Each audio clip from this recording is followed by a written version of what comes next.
আসসালামু আলাইকুম প্রিয় দর্শক, ডক্টর মোহাম্মদ জাহাঙ্গীর কবির বলছি। তো উত্তরায় আমার যে আউটলেট, আমি আসলে কখনো আসা হয়নি এই পর্যন্ত, আজকে আমি ফার্স্ট আসলাম। তো আসলে যেটা বলে ফিতা কাটা, উদ্বোধন করা, এগুলো আসলে আমাদের করা হয়ে ওঠে না। তো এটা হচ্ছে উত্তরা আজমপুর আমির কমপ্লেক্স 10 নম্বর দোকান, আলটিমেট অর্গানিক লাইফের। এটা হচ্ছে আমাদের অথেন্টিক। তো আমি আসলে এখানে একটা ফ্রেন্ডের বাসায় যাব, তো ওর জন্য ভাবলাম যে একটা গ্রিন টি নিয়ে যাই। আমাদের এখান থেকে অর্গানিক গ্রিন টি আছে এবং এটা আমার অনেক ফেভারিট। আর আশা করি চিয়া সিড তো সবারই লাগে, আশা করি সে পছন্দ করবে। চিয়া সিড নিয়ে যাই এটা। আর হচ্ছে আমি ভাবলাম একটু কফিও নিয়ে যাই, আশা করি কফিটা কাজে লাগবে। তো এই যে কফি, আসলে আমরা কারো বাসায় দাওয়াতে গেলে অনেক সময় হয়তো আমরা নিয়ে যাই মিষ্টি ফল। তো এখন আমরা চাচ্ছি যে অর্গানিক কিছু জিনিস, যে হলুদ নিয়ে কারো বাসায়, আমরা তো হয়তো হলুদ নিয়ে যাব কারো বাসায়, এটা চিন্তা করতে পারি না।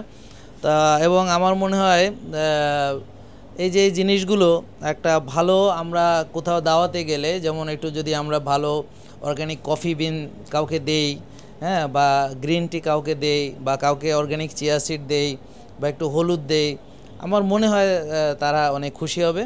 তো এই জন্যে আমি এটা চিন্তা করি। এবং আমাদের এখানে প্রিয় দর্শক খেয়াল করেন, এই যে ইউএসডিএ অর্গানিক সার্টিফাইড, হ্যাঁ, বিভিন্ন তেল আছে, যেমন হচ্ছে কোকোনাট অয়েল আছে। এখানে দেখবেন যে এটা scientifical extraction USD organic certified coconut oil. তো আপনারা দেখেন এখানে অর্গানিক হানি আছে, অর্গানিক হোয়ে প্রোটিন আছে, এমসিটি আছে, অর্গানিক ভিনেগার আছে, অনেক কিছু আছে যেগুলো মানুষের কাজে লাগে, নিত্য প্রয়োজনীয়। বিশেষ করে ঘি লাগে, সরিষার তেল লাগে।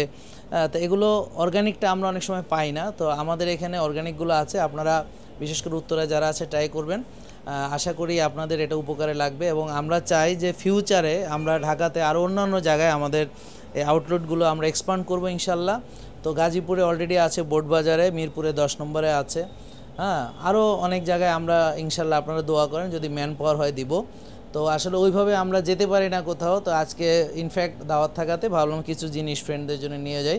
তো এই চয়েসগুলো কেমন হয়েছে আপনারা জানাবেন। এবং আপনারাও কি কোথাও দাওয়াতে গেলে এরকম ভালো কিছু নেওয়া যায় কিনা, মিষ্টি ফল এসব বাদ দিয়ে, এগুলো একটু ভেবে দেখবেন। সবাইকে ধন্যবাদ, ভালো থাকবেন, আসসালামু আলাইকুম।